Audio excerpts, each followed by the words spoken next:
박영원 구단과 강동윤 구단의 L집의 결승전입니다. 자, 중앙북은 바로 끊어가죠. 네, 그쪽 끊어가네요. 근데 좌측으로 끊어갔어요. 네.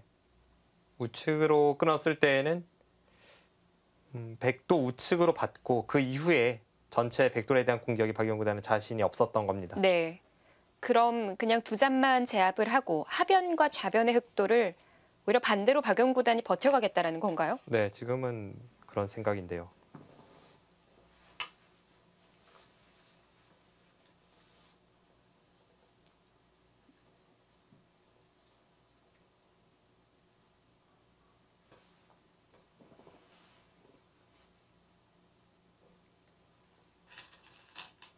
네, 매우 과감한 선택이긴 한데 네.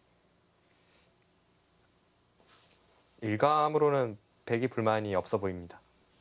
그러니까 박정상 구단이 얘기했다시피 그 우변 같은 경우에는 붙여서 넘어가는 수단도 있었고요. 네. 그렇게 본다면 두 점 몇 집 되지는 않거든요.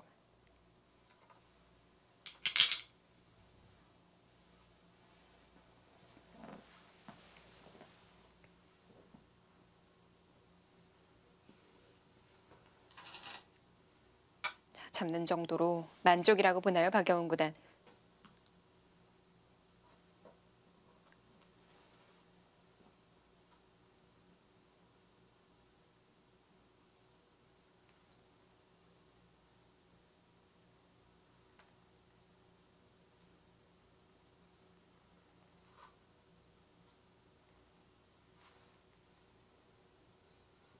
자, 오히려 공격권을 강동윤 구단에게 넘겼습니다.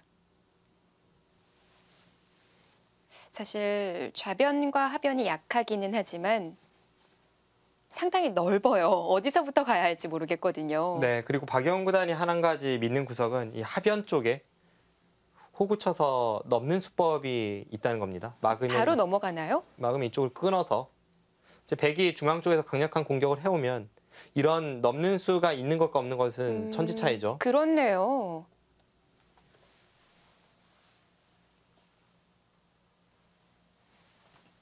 이렇다 할 공격이 안 보일 수도 있겠습니다. 이 중앙 부분 같은 경우에는 짚어보고 넘어가야 할 것 같은데요. 이 부분 함께 보시죠. 네, 지금 실전에 여기서. 여기를 두고 찔렀습니다. 일단 이 상황에서 왜 박영원 구단이 이런 판단을 했을지 생각을 유추해 보죠. 일단 형세 판단을 박영원 구단이 분명히 했을 테고요. 네. 일단 집을 세어보면 10, 22, 30, 36, 40, 44, 45, 52집. 이쪽도 뭐 최소한 2집은 봐줘야겠죠. 네. 그럼 54집에 덤까지 한 60집 정도 백은 확보가 되어 있습니다. 흑집은 17,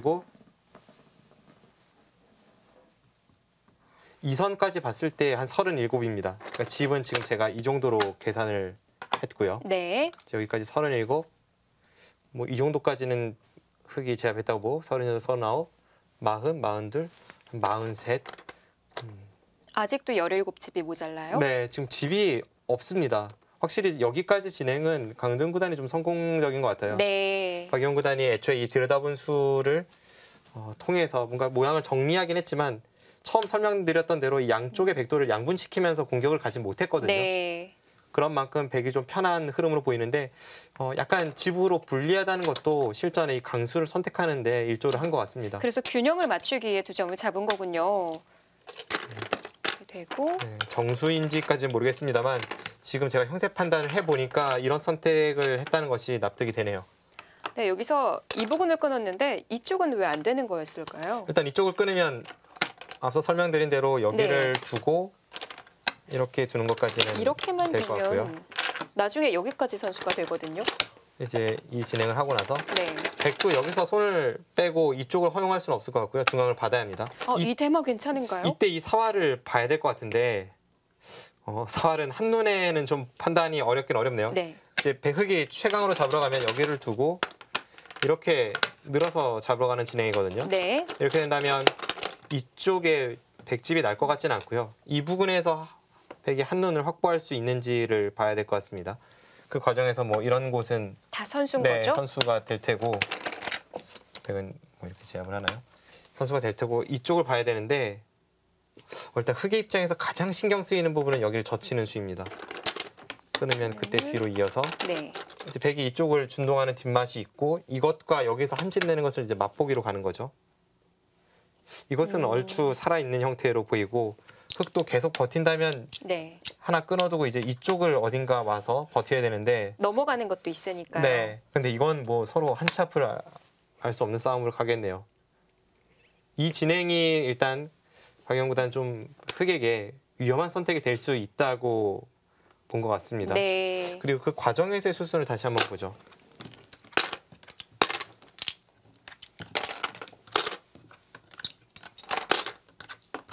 네, 일단 여기를 끊었을 때 네. 백도 당연히 이제 제압은 할 것 같습니다. 하나 나가고, 나가고. 네, 이쪽을 단수 쳤을 때 네. 여기서는 좀 생각을 해볼 것 같습니다. 예를 든다면 백이 여기서 이렇게 호구를 친다면 다음에 여기와 여기가 선수이기 때문에 흑이 한 점은 따낼 수 있어도 실전처럼 완벽하게 제압하는 자세는 아니거든요. 네. 그러니까 쉽게 설명을 드리자면 이제 따냈을 때 실전은 흑이 이렇게 느는 자세가 완벽한 집이라면 지금의 형태는 백이 이쪽을 건드리다가 나중에 이제 여기를 찌르고 이게 다 선수라서 선수라면. 네, 이렇게 있는 것이 있어서 집으로는 뭐 흑이 그렇게까지 이득을 본 형태는 아닙니다. 네. 아까의 이 승부로 갔을 때 백대마의 사활 그리고 지금처럼 백이 변신을 꾀했을 때 흑의 이득 여부 이런 점이 박영구단의 마음에 들지 않아서 실전의 선택을 했습니다. 일단 실전의 끊음으로 인해서 확실히 두 점을 제압하기는 했으니까요. 네, 일단 실리적 이득은 많이 봤죠. 네, 이렇게 느는 데까지는 진행이 되었는데 네. 여기서 아직 진행을 시키지 못했죠? 네. 애초에 뭐 형세가 조금 불리했기 때문에 이렇게 나와 끄는 것이 이해가 되긴 합니다만 처음 이 수를 봤을 때 제가 이 진행은 흑이 안 시킬 것 같다라고 이야기를 했던 부분이 약간 이 두 점이 아직은 활용이 좀 있어 보입니다. 어떻게 있을까요? 뭐 예를 들어서 이제 백이 이런 식으로 나중에 끝내기 때 늘어가기 시작하면요. 네. 끝내기도 아니고 당장도 사실은 훌륭한 수입니다. 받아야겠네요. 단수 치고 찌를 수가 있으니까. 그렇죠. 이제 수수는 이제 먼저 찌르는 수가 될 것 같긴 합니다만 찌르고 단수 쳤을 때 네. 이 양쪽이 맛보기가 되어서 곤란하기 때문에 흑이 어딘가를 지켜야 됩니다. 네. 지키는 과정에서 어떻게 지킬지도 조금은 어렵고요. 이쪽 안 당하기 위해서 이렇게 받아볼까요? 뭐 그런 식으로 지킨다면 이제 여기가 선수죠. 여기가 선수고 이제 이쪽 부분에 조금의 그 뒷만 노림이 생길 수도 있습니다. 그러니까 제가 지금 말씀드리고 싶은 부분은 네. 아까 전에 백이 이쪽에 흑도를 몰아칠 때 결국 흑이 활로는 이쪽 젖혀서 넘어가는 수였단 말이죠. 네. 그런데 백돌이 여기에 선수 활용이 되기 시작하면 이 수가 확실치 않습니다. 연결이 안 될 수가 있는 거군요. 그렇죠. 뭐 방금 전에 보여드렸던 그 변화도대로 가기만 하더라도 네. 차단을 할 때 네, 미리 여기까지 다 선수가 된다면 네. 이건 뭐 백이 당연히 이쪽을 젖힌다든지 그렇네요. 붙여서 뭔가가 있으니까요. 그리고 이쪽에 있는 활용 그리고 반대쪽에서 백이 이쪽 어딘가를 삭감을 갔을 때 네. 그때도 흑이 받기가 조금 껄끄럽긴 합니다.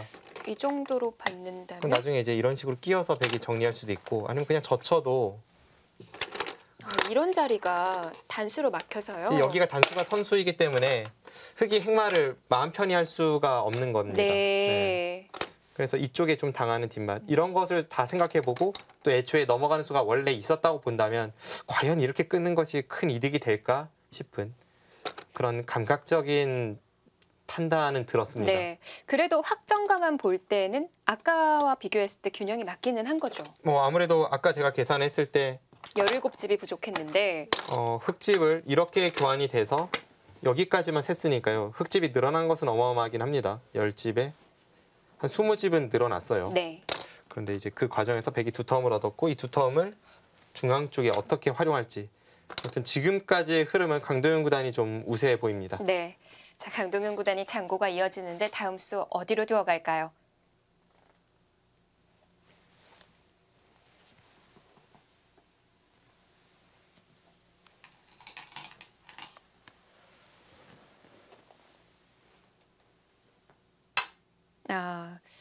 역시 그 자리부터 삭감을 해갑니다.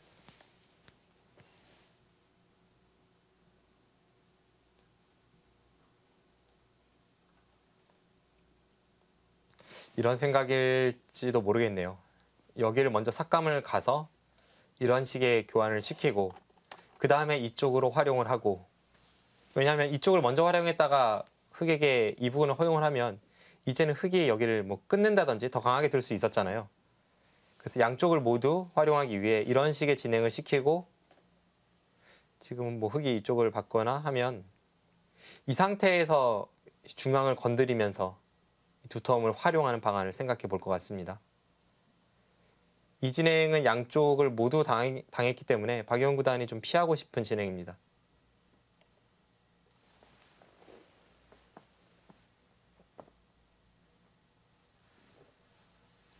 그렇다고 지금 우변 쪽을 받지 않는다면 네. 이수 자체가 여러 가지 노림이 있거든요.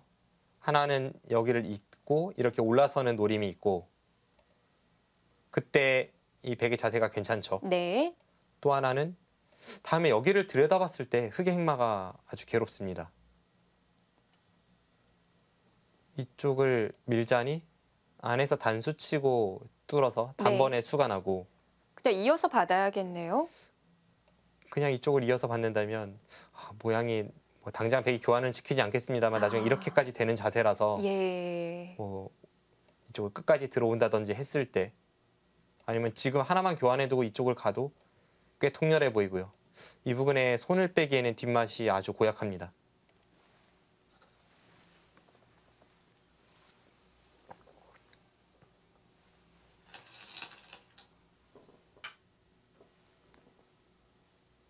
그래서 일단은 받아두었습니다.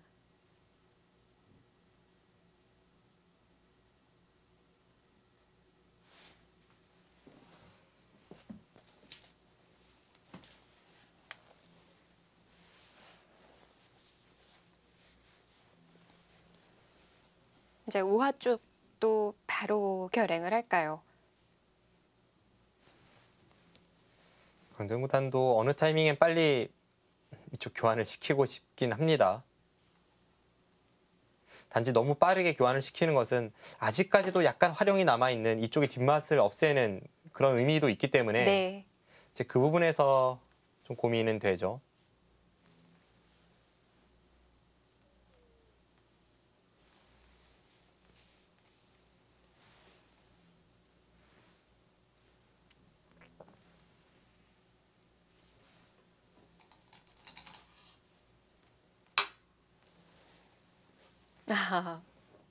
아예 큰 자리인가요? 이거는 뭐 강도현 구단의 우세를 확신하고 있다고밖에 설명을 드릴 수가 없네요.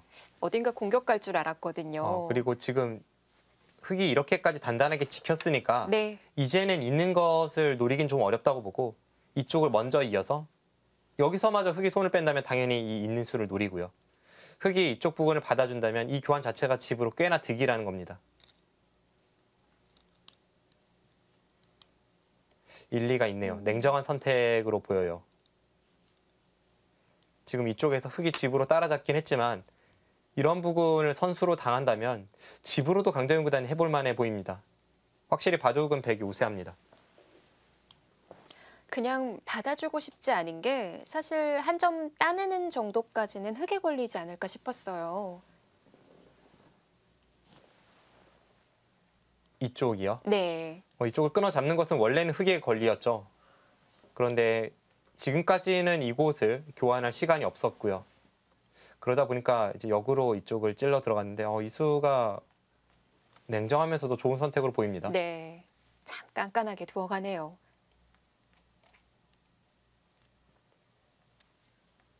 이제 흑이 손을 빼고 다른 곳을 둔다면 여기를 잇거나 뭐 혹은 이런 식으로 두는 것이 눈에 들어옵니다. 여기를 두고 나서 다음에 다시 한번 이제 공격 가는 것을 엿볼 수가 있는 거죠. 그런데 이 백돌은 자세히 보시면 여기를 두는 것이 선수 교환이 되거든요. 안 받는다면요? 받지 않으면 여기를 호구 치고 이쪽을 나가서 단번에 큰 수가 납니다. 나오는 수가 방비가 되는군요. 흑이 계속해서 찔러서 나와도 네, 여기서 뒤가 없습니다. 네. 그래서 이곳이 백에게 선수 교환이 된다면 이 형태에는 백이 손을 빼도 거의 살아 있습니다. 이런 정도만 하고 나서 여기를 이었을 때 그때가 문제입니다. 뒤로 양보하자니 집으로 크게 당했고 이쪽에서 두 잔이 늘었을 때 여기 끊는 뒷맛도 있어서 네. 완생의 형태가 아닌 이 상변의 흙을 짊어지고 싸우기에는 흙이 좀 고생길이 열릴 것 같네요.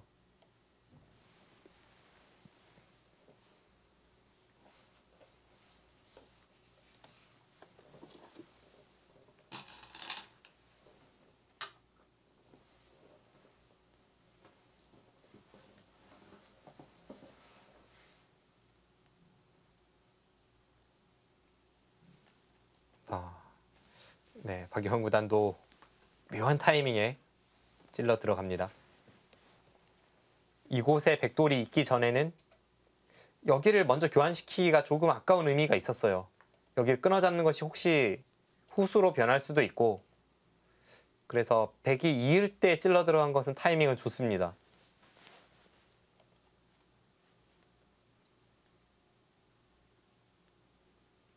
바둑이 벌써 종반 승부로 가는 느낌인데요. 아직까지는 흙의 이런 엷은 곳, 백이 찔러갈 부분이 많아서 네. 중반 전투가 마무리됐다고 할 수는 없습니다만 강도현 구단의 이 있는 한 수에서 느껴지는 것은 이 바둑은 그냥 무난하게 흘러가도 네. 집으로 해볼 만하다라는 그런 판단이 느껴집니다. 굳이 흙의 열분을 추궁할 생각이 없다라는 것을 내포한 한 수죠. 네.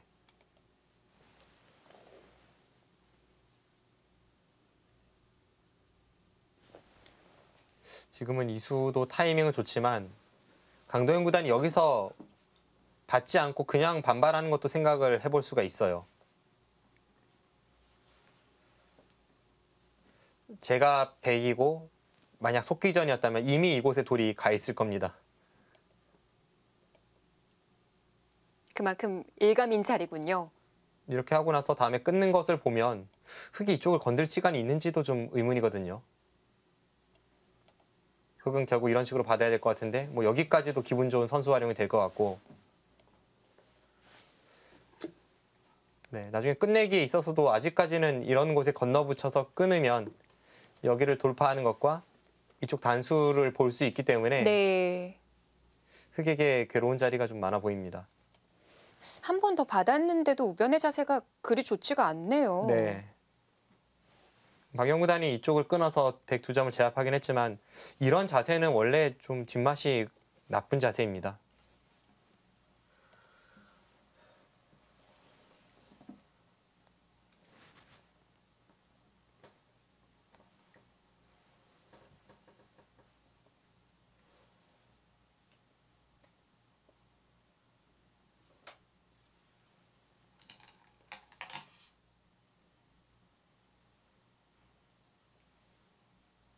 네.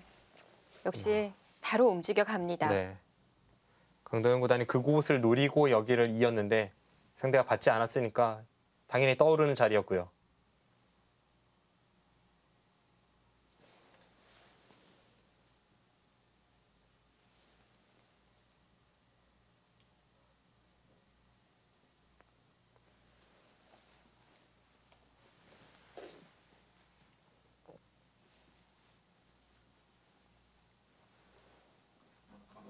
중앙으로 틀어 막는다면 집으로도 많이 당하게 되고요. 아까처럼 박정상 구단이 말했다시피 우변에 아직도 맛이 남아있기 때문에 일단은 한 점을 끊고 싶기는 해요.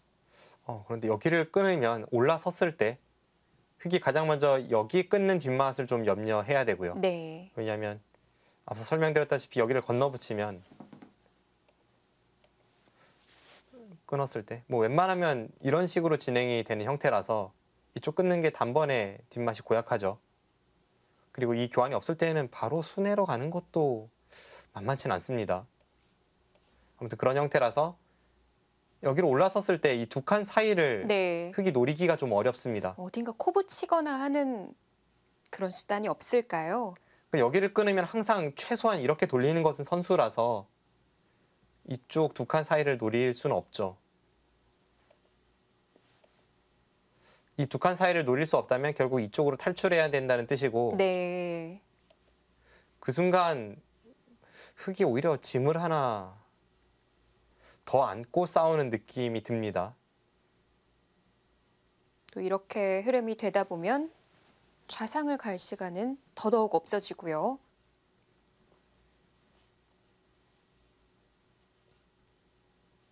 네, 지금은 확실히 강도현 구단이 우세한 가운데 박영훈 구단이 뒤로 받자니 집이 좀 부족할 것 같고 끊어서 싸우자니 뭔가 불리한 싸움으로 보이고 고민이 깊어질 수밖에 없는 장면입니다.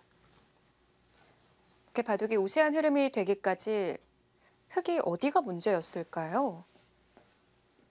일단 이곳을 움직였는데 이곳을 움직이고 나서 여기를 결국 가르지 못했기 때문에 네. 거기서부터 행마의 흐름은 좀 꼬인 것 같고요. 더 전으로 거슬러 올라가 보면 여기 한 점을 잡았을 때 포석의 백이 좀 괜찮은 것 같아요.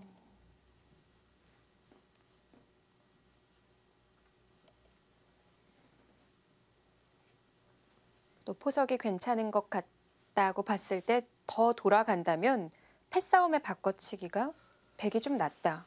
이렇게 볼 수도 있나요? 네, 박영훈 구단이 너무 손해패감을 많이 쓰면서 이 패를 계속 했던 것이 어떨지 모르겠습니다.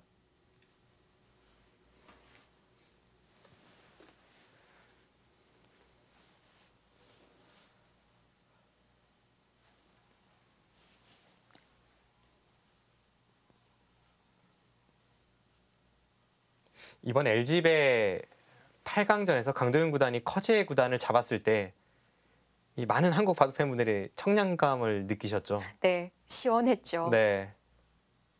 사실 그동안 커제 구단에게 한국 기사들이 많이 당했고 그 이후로도 많이 당했는데 강도현 구단이 아주 의미 있는 승리를 거두었기 때문에 정말 그 무엇과도 바꿀 수 없는 값진 1승이었습니다. 네. 네, 그 당시로 돌아가자면 LG배는 돌가리기가 다른 대회하고는 좀 다르거든요. 네. 좀 설명 좀 해주시죠. 다른 대회는 돌을 가리면 그 순간 선택권이 있는 것이 아니라 돌을 가린 채로 흑인지 백인지 결정이 됩니다. 네. 그런데 LG배 같은 경우에는 돌을 가린 후에 마친 쪽이 흑백을 선택할 자격이 주어집니다. 네.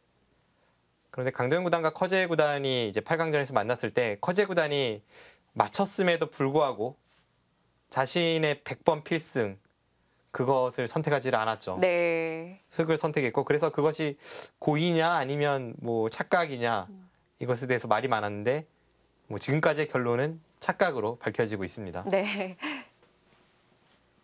더욱 재미있는 것은 강도현 구단이 당시에 대국이 끝나고 나서 기자들의 질문에 내가 맞췄다면 나는 흑을 선택하려고 했다라고 아, 그런가요? 네, 이야기를 했었죠. 그럼 커제 구단이 백을 잡게 되는데요. 네, 커제 구단의 100번이 뭐 두렵지 않다는 뜻으로 해석을 할 수도 있고 네. 아무튼 뭐 끝까지 자신감을 내비쳤던 강도현 구단의 모습이 보기 좋았습니다. 끝나고 난 이후에 강동윤 구단과 사석 자리에서 얘기를 했을 때는 돌가리기 하고 난 이후에 왜 커제가 흑을 선택했을까요? 물어봤더니 제가 백을 쥔 상태에서 가만히 있었더니 당연히 그렇게 되는 줄 알았던 것 같던데요. 이렇게 얘기를 하더라고요. 그러니까 그런 묘한 분위기가 LG배는 돌가리기에서 선택권이 주어진다는 것을 착각하게끔 만들었을 수도 있죠. 아,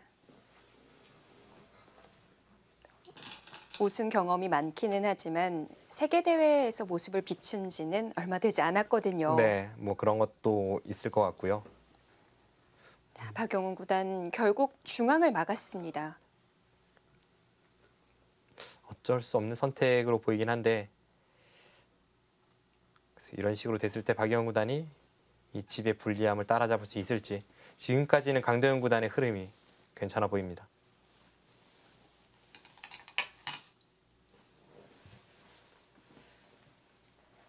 지금도 이 자리만 해두고 손을 빼기는 어려운 건가요? 손을 빼고 흑이 갈 수 있는 자리가 이 정도거든요. 뭐 이 수 자체가 굉장히 크긴 합니다만 다음 어떤 연타가 있는 것은 아니라서 여기를 두면 백이 재차 손을 빼서 여기를 끊어갈 겁니다.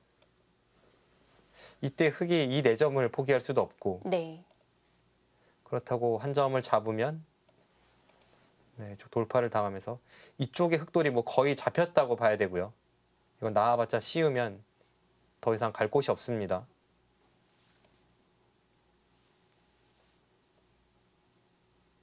지금은 받아주는 것이 보통입니다.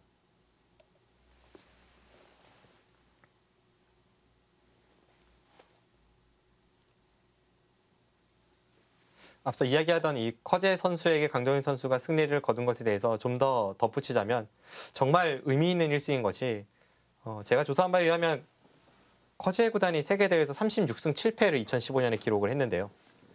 그 7패 중에 이제 추진 선수에게 백령배 결승 3국에서 졌습니다. 네. 그런데 결국 우승했죠. 박용훈 구단에게 몽백합배 준결승에서 2국에서 졌어요. 근데 결국 준결승을 승리했습니다. 네. 그 두 판은 뭐 큰 의미는 없고 또 몽백합배 결승에서 이세돌 선수에게 두 판을 졌는데 결국 우승했단 말이죠. 네. 그 네 판이 거의 의미 없는 패배입니다. 그럼 나머지 세 판은 어떤 대국이죠? 그 나머지 세 판인데 본격 기전에서 그러니까 본격 세계대회에서 패한 것은 강도현 구단이 유일하고 나머지 두 판은 뭐 한중 미래천원전에서 신민준 선수에게 패배. 이것은 네. 중국에선 공식 시합으로 치지 않습니다. 그리고 이민배 준결승에서 이동훈 선수에게 패했죠. 그 본격 세계대회에서는 강동윤 구단에게 패한 것이 유일하게 의미 있는 1패입니다. 네. 작년에는 세계 대회가 3개밖에 없었잖아요. 네. 삼성화재배도 전승을 하면서 우승을 했고요.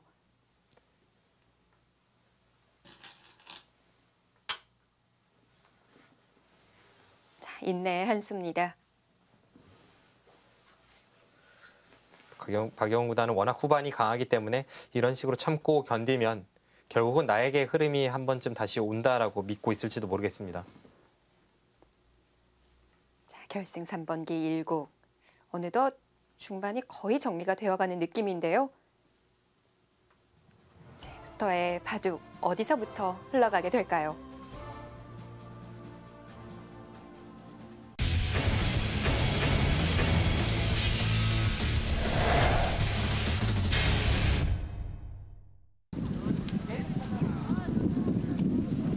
LG배 조선일보 기왕전 20번째 결승전 무대는 알펜시아 리조트에서 벌어지고 있습니다. 자,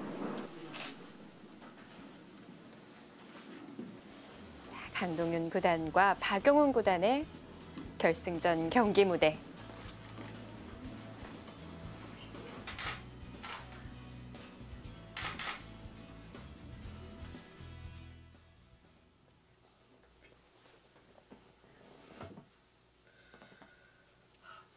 지금쯤 사실 선수들이 배가 많이 고플 거예요. 네, 오전 9시에 대국이 시작이 되는데 점심시간이 없다는 것은 이 두 선수 경험은 물론 많습니다만 익숙치 않은 시합이고 네.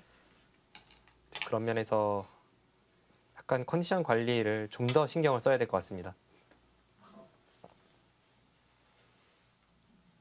그런데 제 경험상 이 대국에 집중하다 보면 배고프다는 생각은 거의 들지 않습니다. 아, 그런가요? 그래서 대국장에 간식이 비치되어 있는 경우는 많은데 그것에 손을 대는 기사들은 많진 않죠. 뭐 보통 과일이나 아니면 빵 그리고 컵라면 정도가 비치가 되어 있던데요. 네. 제가 지금까지 컵라면 먹는 기사는 그러니까 대국중에 컵라면 먹는 기사는 한 명도 못 봤고요. 커제보다는 바나나를 즐겨 먹었던 것 같아요. 네. 그리고 너무 배가 고프기 때문에 그 김지석 구단 같은 경우는 삼성화재배 때 그 에너지원이라고 할 수 있는 포도당 캔디를 꾸준히 먹었다고 하잖아요. 그런 식으로 이제 선수들마다 약간씩 체력 보충을 하긴 하는데 일단 시간을 뺏기는 것을 극도로 좀 피하기 때문에 좀 빠르게 섭취할 수 있는 것을 선호하는 편이고 네. 제가 볼 때는 한 7, 80%의 기사는 아예 손도 대지 않습니다. 그래서 뭐 각자 초콜릿을 준비해 오던다던가 이런 사진들이 많이 보였거든요. 네, 특히 중국 기사들이 초콜릿을 많이 준비하죠.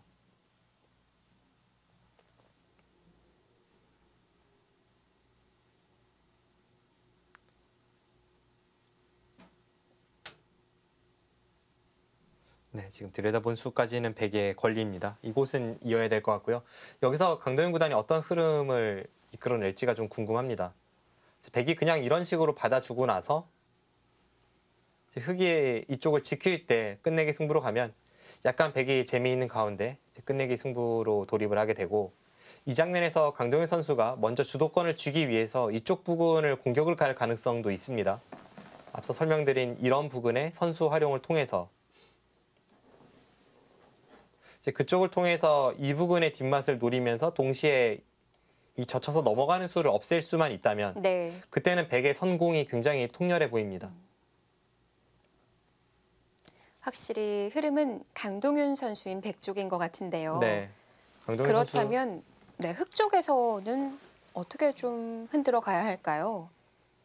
지금 확정가만 보면 그렇게 큰 차이는 나지 않아요. 어쨌든 박영훈 선수가 꾸역꾸역 시리를 차지하면서 뭐 계속 이런 부분을 견뎌내고 있기 때문에 집으로는 그렇게 큰 차이가 나진 않습니다. 뭐 거의 비슷하다고 볼 수가 있어요. 강동윤 구단이 이쪽을 받으면 이런 부분을 와서 결국은 장기전 승부가 될 것 같고요. 약간 백이 재미있는 가운데 장기전 승부가 예상이 되고 상대가 먼저 찔러 들어온다면 이쪽 부근 타겟에서 좀 피해를 입지 않으면서 타겟하는 방향으로 박영훈 구단이 작전을 짜야 합니다. 그것이 따라잡을 수 있는 유일한 길입니다.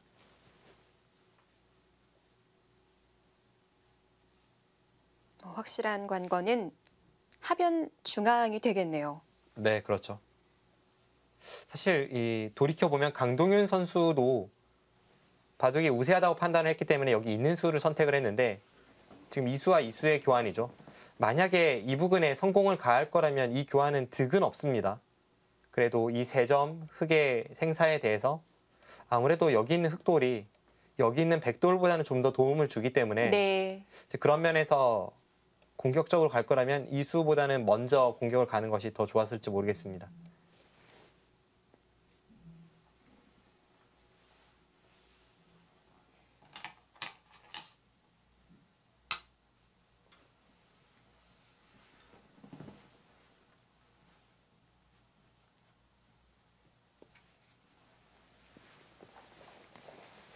지금 9시부터 시작이 돼서 약 4시간 반 정도의 시간이 흘렀는데 바둑의 속도 이 정도면 어떤 걸까요? 그냥 보통으로 보여지네요. 강도현 구단이나 박영훈 구단이 뭐 엄청난 속기파거나 엄청난 장고파까지는 아니기 때문에 네. 일단 무난하게 흐름이 진행되고 있는 것 같고 그래도 평소의 모습을 보면 강도현 구단이 좀 더 장고 쪽에 가깝고 박영훈 구단이 비교적 속기형입니다. 네. 자, 강동윤 구단이 상변을 지켜갔는데 지금까지 어떤지 따라가 보도록 하겠습니다. 네, 이쪽에 이제 흑이 2점을 제압을 했을 때의 장면입니다. 네. 이 장면에서 백은 뭐 여러 가지 선택은 있었지만 일단은 그냥 알기 쉽게 깎아 들어가는 이 정도의 진행을 시켰고 여기서 이수가 조금 의외이긴 한데 강동윤 구단이 우세를 확신한 한 수죠. 만약 이 장면에서 바둑이 불리하다고 판단을 했다면 앞서 설명드린 대로 이쪽 부분의 활용을 통해서 뭔가 이쪽 붙이고 해서 이 젖히는 수를 없애고 그 다음에 뭐 이런 급소 자리 등을 가면서 성공을 가했을 겁니다. 네. 그러고 나서 이쪽 공격이 실패한다고 해도 다시 재차 이 3점 쪽을 공격하는 것이 있기 때문에 오히려 이 편이 일반적인 발상이고 무난한 흐름입니다. 네.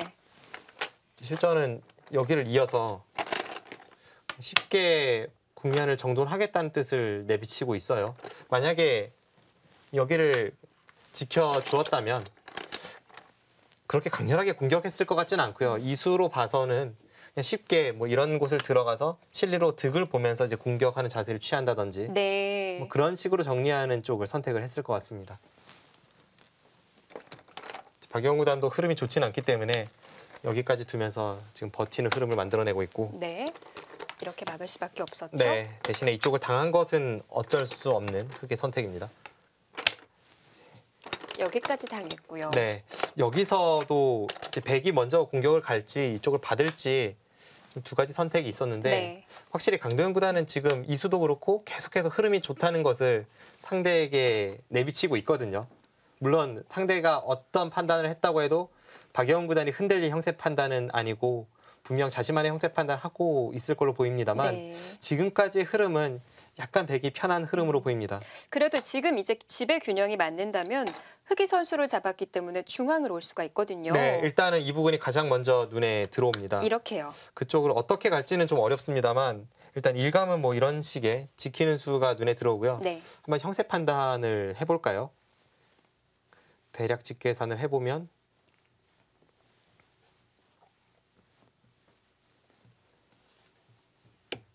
여기까지 쳤을 때 한 57집 정도입니다. 57집. 그러니까 집만 보면 57집은 조금 강합니다. 네.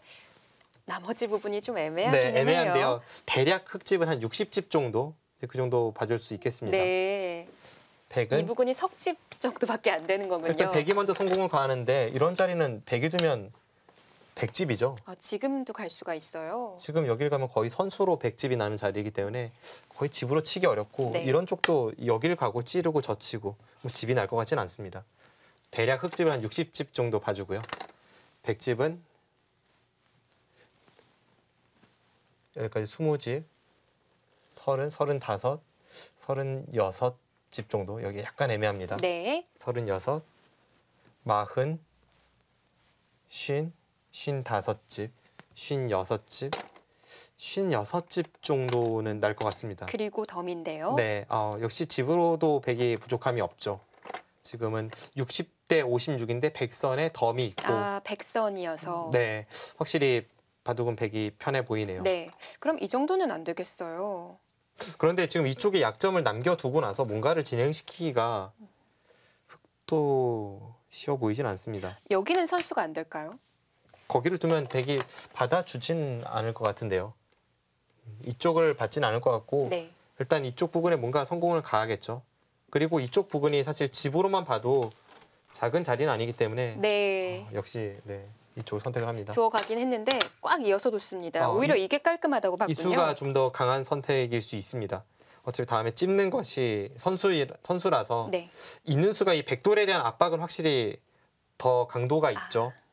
이 수가 흙의 타기에 있어서 좀 더 안정적인 수라면 이 수가 백돌을 좀 더 압박하는 느낌은 있습니다. 네. 왜냐하면 앞서 설명드렸다시피 여기를 두면 백이 한 집은 나는데 여기 한 집이 확실치 않다면 어차피 백은 못 살아있고 이 한 집을 옥집으로 만들기 위해선 이 수보다는 이 수가 더 유리합니다. 네. 이제 그런 면에서 다음 한 칸 뛰는 공격을 보면서 여기를 이어갔고요. 백도 이쪽 부분 어딘가를 지켜두면 무난한 흐름으로 보이는데 앞으로 승부처가 될 수 있는 부분은 강도현 구단이 이 흙의 열붐을 조금 찔러 들어갔을 때 이쪽의 처리와 이쪽 부분에 어떤 식으로 처리가 될지가 좀 애매합니다. 흙이 먼저 두어간다면 어느 정도인 거죠? 흙이 먼저 두면 이렇게 젖히는 수가 꽤 큰 끝내기로 보이죠. 이런 맛 없나요? 뭐 이것은 물러서도 되니까요. 네. 이 자체가 집으로 굉장히 큰 역끝내기로 보입니다. 뭐 여차하면은 뭐 물론 주변의 뒷맛은 좀 봐야겠습니다만 이런 수도 생각을 해볼 수가 있고 네. 그래서 백도 어느 타이밍에는 여기를 둬서 한번 응수를 물어보고 싶은 생각도 듭니다. 네. 그러니까 여기를 둘 때 흙이 먼저 여기를 올라서면 백이 이렇게 단수 치는 것이 늘 선수니까요. 네. 여기를 뒀을 때가 흙이 좀 곤란합니다. 잡으면 이어서 지금 찔러도 자충이죠. 다 연결이 되었고 빈 삼각은 안 되나요? 이것은 다 패가 됩니다. 여기를 두든 여기 두든 이것은 뭐 패가 되는데 이런 뒷맛이 남아있다면 흙에게 짐이 될 수가 있습니다. 네. 그래서 이런 곳이 거의 이쪽 부근에 선수로 듣는 순간 이쪽이 좀 뒷맛은 나쁘죠. 뭐 최소한 백이 여기를 붙이고 이렇게 젖혀도 뒷맛은 고약합니다. 끊지 않고요. 네. 그냥 안에서만 살아도 성공이겠네요. 패맛 정도는 남아있고 이쪽의 활용 그리고 이쪽의 공격, 중앙 처리 지금 세 군데 정도 어려운 곳이 남아있는데 네. 지금까지의 흐름은 서로 간에 무난하게 처리가 되면 강도현 구단이 좀 우세한 상황입니다. 네. 좀 강하게 나와야 하는 쪽은 박용원 구단 쪽인 것 같습니다.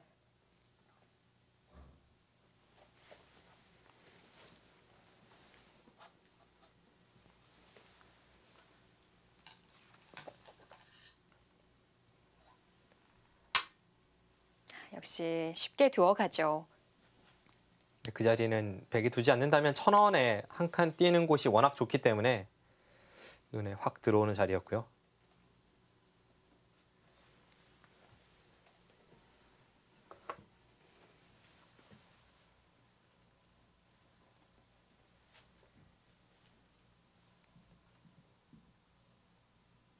박효은 구단을 보면 참 꾸준하다는 느낌이 많이 듭니다. 그렇죠. 네.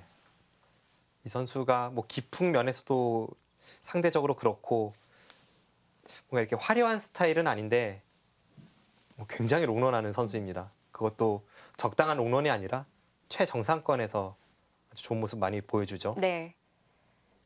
이 랭킹 제도가 도입이 된 게 2005년 8월인데 그때를 봤더니 그때도 박용훈 구단이 3위였어요. 박영훈 구단은 10위 밖으로 나간 적은 제 기억엔 없고요. 네. 가장 랭킹이 떨어졌을 때가 한 6, 7등 정도가 아닐까 싶습니다. 그 정도로 꾸준합니다. 당시에 1, 2위는 이세돌 구단과 이창호 구단이기는 했는데요. 네. 당시에 투톱이죠. 그리고 그 당시 강동윤 구단은 17위. 2005년이면 강도현 구단이 아직 정상권에 진입하기 이전입니다. 그렇죠. 입단한 지 한 3년 정도밖에 되지 않은 신예 기사였는데요. 네. 3년밖에 되지 않았는데 17위에 랭크가 되어 있다는 것만 하더라도 대단한 것 같아요. 그렇습니다. 대단하죠. 강도현 구단이야 뭐 워낙 어렸을 때부터 기재를 인정받았던 선수이고 초등학생 때는 그 나이 중에서는 뭐 무적이었으니까요. 역시 초등학교 시절부터 알려져 있었던 기사군요.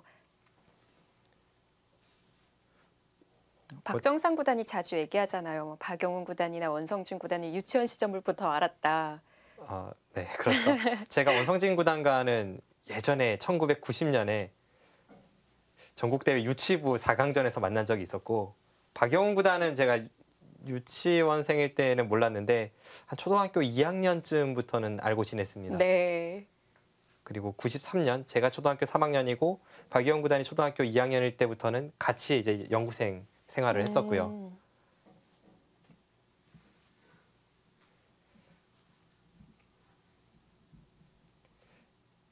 박영훈 구단이 어렸을 때는 굉장한 개구장이었고 뭐 그건 저도 마찬가지이긴 합니다만 네. 지금은 좀 진중한 모습을 많이 보여주는데 그때나 지금이나 변치 않는 것이 있다면 바둑에 대한 순수한 열정입니다. 이 선수는 정말 어떻게 이렇게 꾸준히 한결같은 노력을 할 수 있을까 싶을 정도로 정말 대단한 선수입니다. 그리고 박영훈 구단에게 많은 동료 기사들이 가장 감탄하는 부분 중에 하나가 뭐 1년 내내 이제 훈련을 할 수는 없잖아요. 분명 이제 느슨해지는 날도 있기 마련이고 또는 다 같이 뭐 MT를 간다던가 노는 날도 있기 마련인데 네. 그 노는 날조차도 박영훈 구단은 자기 할 몫의 공부는 하고 나서 노는 선수입니다. 네.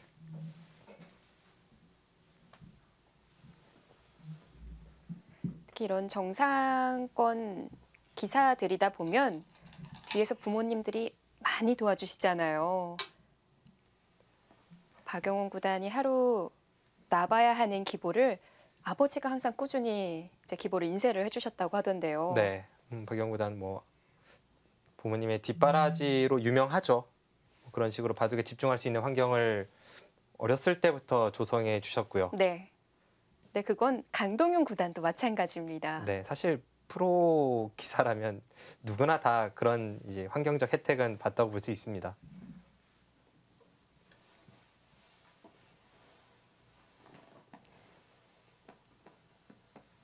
강동윤 구단 같은 경우에는 현재 국가대표로서 리그전에 참가를 하고 있지만 이제 대국이 끝나고 나면 점심이나 저녁을 먹을 시간이 있잖아요. 그때 혼자 호련히 사라진다고 해요. 네, 정확한 정보입니다. 그래서 어디를 갔는지 다른 기사들도 모른다고 하더라고요. 국가대표 선수들을 보면 이 박영훈 구단이나 강도윤 구단 정도 되는 선수들은 사실 이 자율에 많이 맡기죠. 뭐 고참 중에서도 최고참 선수들이고 네. 뭐 10년 이상 정상권에서 활약했던 선수이기 때문에 이 선수들은 비교적 자유롭게 하는 편인데 보통 보면 이 김지석 구단 같은 경우에는 항상 나와서 영구회나 리그전을 같이 하는 편에 속하고요. 네. 박정환 구단이나 강도윤 구단은 리그전 대국만 하고 호련히 사라지는 경우가 많습니다. 박정환 구단도요. 네. 박정환 구단과 강동윤 구단이 친한 걸로 알고 있는데 네. 두 기사가 같이 밥을 먹으러 가는 걸까요? 그것까지는 제가 모르겠습니다.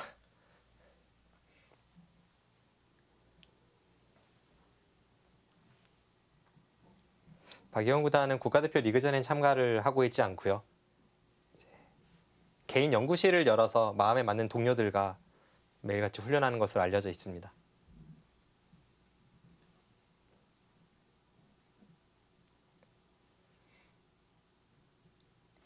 그럼 뭐 박영훈 구단 연구실 말고도 다른 연구실들이 있는데 연구실에서는 어떤 공부들을 하나요?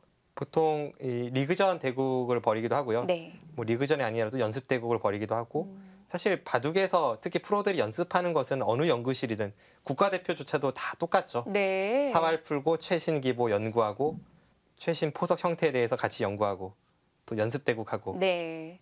꼭 국가대표가 아니어도 똑같이 열심히 공부를 하고 있군요.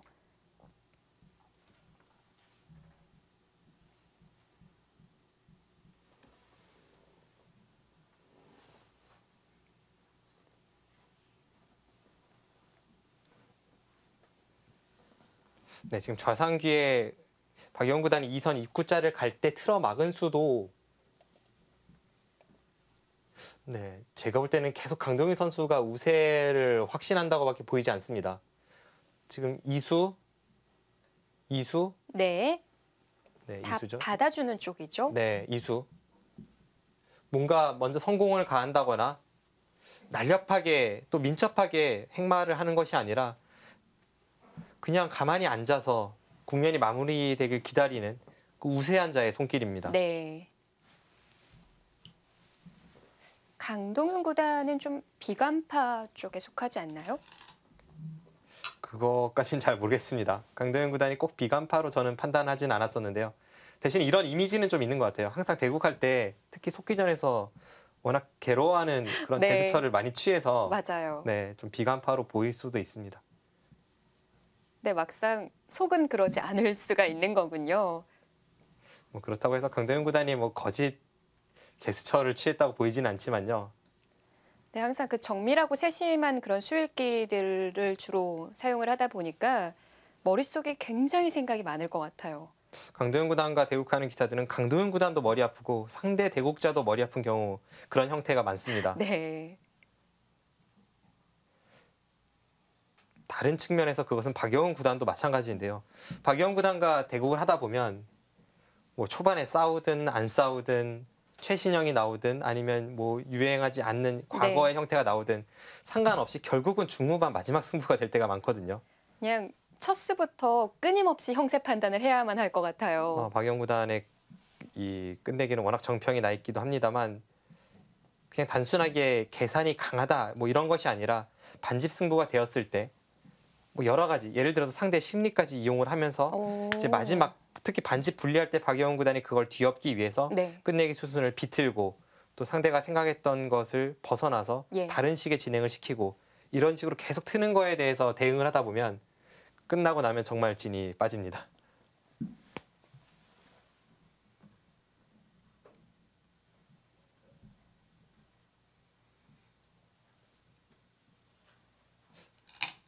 저도 박영훈 구단과 뭐 10여 차례 공식 시합에서의 대국이 있었고 몇 번은 반집 승부가 있었는데요.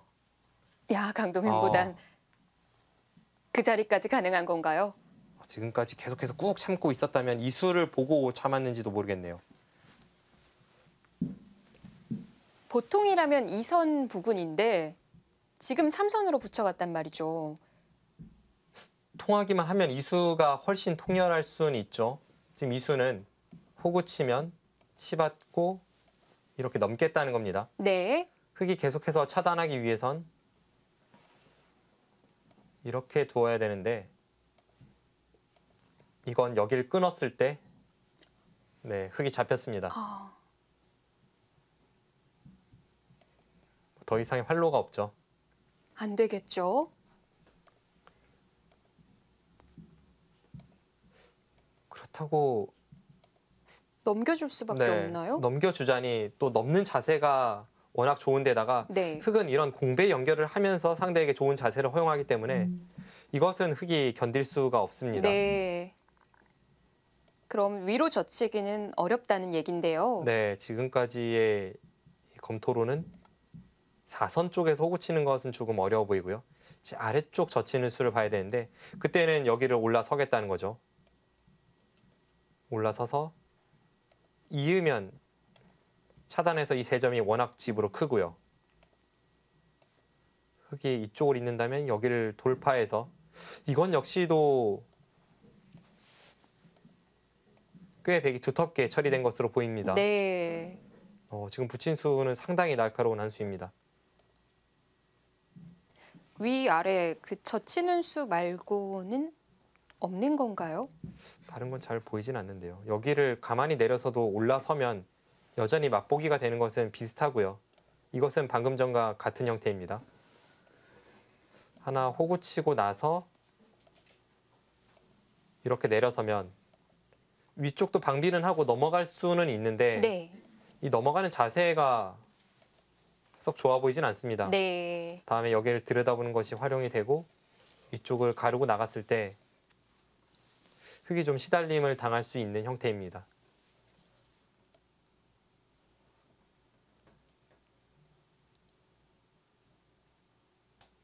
강도현 구단이 침착하게 여기를 받아주는 이유가 있었네요.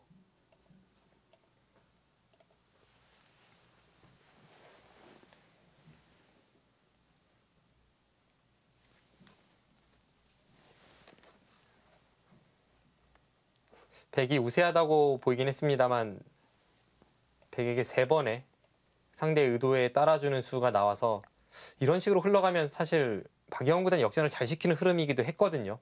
그 상황에서 강도현 구단의 통렬한 맥점이 나왔습니다.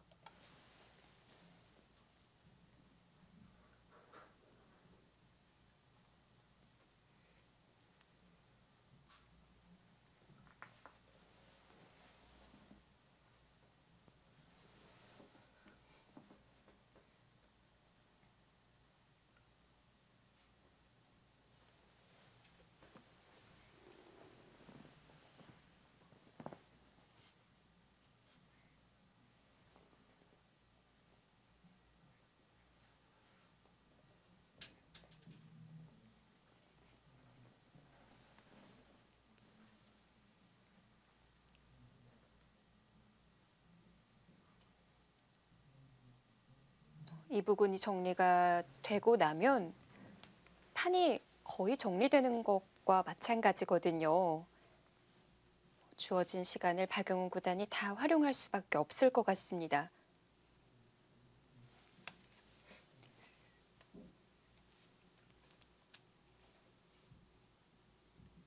자, 올해 2016년 앞으로 세계 대회가 정말 많이 기다리고 있잖아요. 네, 그렇습니다. 4년에 한 번 오는 응시배도 2016년에 시작이 되고요. 네. 줄줄이 세계 대회가 이어지게 되는데 항상 이 LG배는 세계 대회 전초전 양상이죠. 지난 이세돌 구단과 커제 구단의 몽백카페 결승도 보다 보니까 이 세계 대회마다 룰이 다 다르거든요. 룰 숙지가 참 중요할 거라는 생각이 들어요. 그렇습니다. 크게 보면 그렇게까지 헷갈릴 일은 없는데 간혹 그 몽백카페 결승 5국도 그런 경우죠. 간혹 정말 흔치 않은 상황이 나오면 익숙한 룰이 아닌 새로운 룰에 대해서 좀 적응을 못하게 되는 그런 경우가 있고 이세돌 네. 구단도 당시 몽백카페 결승에서 중국 룰은 분명히 알고 있었지만 초읽기 상황이고 그러다 보니까 정확하게 마지막 끝내기 수순에서 한국 룰로는 당연히 이 끝내기 수순이 맞는데 중국 룰에서는 오답으로 찾아갔습니다. 이제 그러면서 마지막 찬스를 놓쳤고요. 기본적으로 한국에서 벌어지는 세계대회와 일본에서 벌어지는 세계대회는 이제 덤이 6집 반입니다.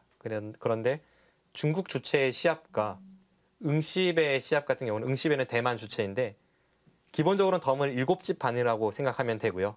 물론 이 표기하는 방식은 중국 룰은 3가 4분의 3집이고 덤이 응시 룰은 8점입니다. 네. 그렇게 다르게 표기하긴 합니다만 한국 룰로 빗대서 생각을 해보면 덤이 7집 반으로 봐도 무방합니다.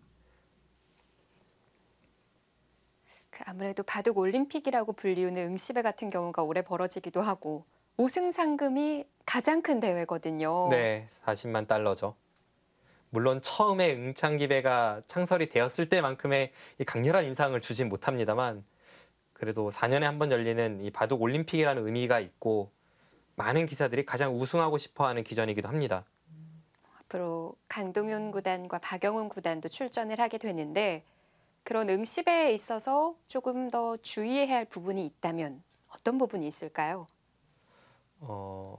일단 그 나라의 룰에 대한 숙지가 가장 최우선이죠. 아까 대만에서 주최를 한다고 했는데 대만과 중국 룰은 좀 다른 부분이 있을까요? 일단 그 응시배는 전만법이라고 해서 이 대회를 창설한 응창기 선생이 자신이 직접 고안한 룰을 채택을 하게 되는데요. 아, 중국 룰과 뭐 크게 보면 뭐 엄청난 차이가 있지는 않습니다. 덤도 7집 반으로 봐도 무방하기 때문에 승패가 뒤바뀌는 경우는 극히 드문 경우이고요. 그래도 아주 세세한 룰까지 선수들이 숙지하는 것이 중요하겠고 응시 룰에서 가장 큰 다른 세계 대회와의 차이점은 시간 사용입니다. 네. 제한 시간에 있어서 보통 세계 대회는 예를 들어서 3시간이 주어지면 3시간 사용 이후에 초읽기로 시작이 되는데 반해 응시 룰은 초읽기라는 것 자체가 없어요. 일단 3시간 30분을 사용할 수 있게끔 주어지고 네. 3시간 30분을 사용하면 덤을 2집을 내야 됩니다. 벌점이죠. 그리고 대신에 초읽기가 아닌 시간이 연장이 되는 거군요. 네, 시간이 연장이 되고 그 후에도 35분이 지날 때마다 계속 2집씩 상대에게 줘야 합니다. 네. 그래서 최대 6집까지 상대에게 공지할 수가 있습니다. 그리고 8집째가 되면 시간패가 되고요.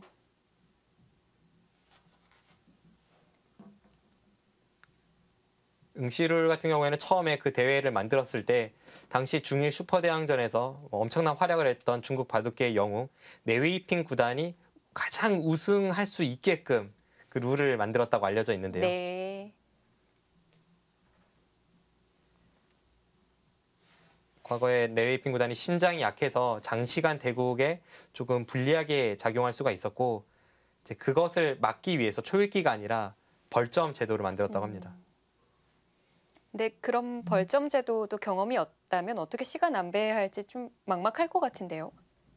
그래서 이번 그 응시배 선발전도 뭐 완벽하게 똑같지는 않았습니다만 한국에서 벌어지는 선발전조차도 응시룰을 어느 정도 이제 빗대서 이제 벌점을 주는 제도로 선발전을 치렀고요. 네.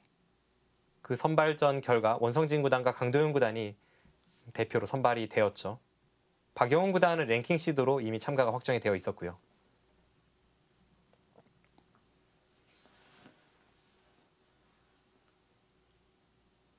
삼 3월에는 백령배, 4월에는 응시배, 뭐 줄줄이 만나볼 수가 있습니다.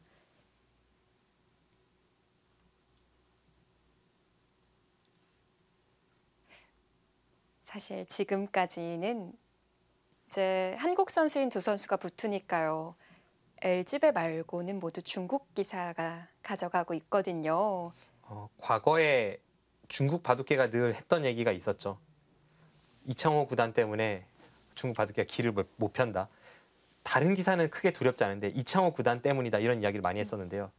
그래도 그 다음에 우리 이세돌 구단이 있었거든요. 그러니까 이제 이창호 구단 전성기 때 그런 이야기를 많이 했습니다. 대표적으로 네웨이핑 구단이 중국과 한국은 최정상 한 명만 비교를 해보면 한국이 낫고 3대 3으로 붙으면 만만치 않고 뭐 7대 7, 10대 10으로 붙으면 중국이 낫다는 이야기를 과거에 무지하게 많이 했습니다. 아, 예전에도 그런 얘기를 했어요? 네, 예전에 그런 이야기가 많았죠. 근데 그런데 실제로도 그랬나요? 실제로는 사실 좀 의문이긴 했는데요. 네. 지금 딱 세계 바둑계 상황이 그래요. 중국이 모든 타이틀을 가지고 있지만 사실 어떻게 보면 커제 구단 단 한 명이 가지고 있습니다. 2016년에 한국 바둑계의 가장 큰 고민은 이 커제 목에 누가 방울을 달 것인가. 결국은 그쪽에 포커스를 좀 맞춰야 될 것 같고요. 그 선봉에 있는 선수들이죠. 강도현 구단이나 방경훈 구단. 어떤 선수가 우승하든 준우승하든 이 대회를 바탕으로 해서 2016년에 중국 바둑계에 반격을 가할 때 그 선봉에 설 수 있길 희망합니다.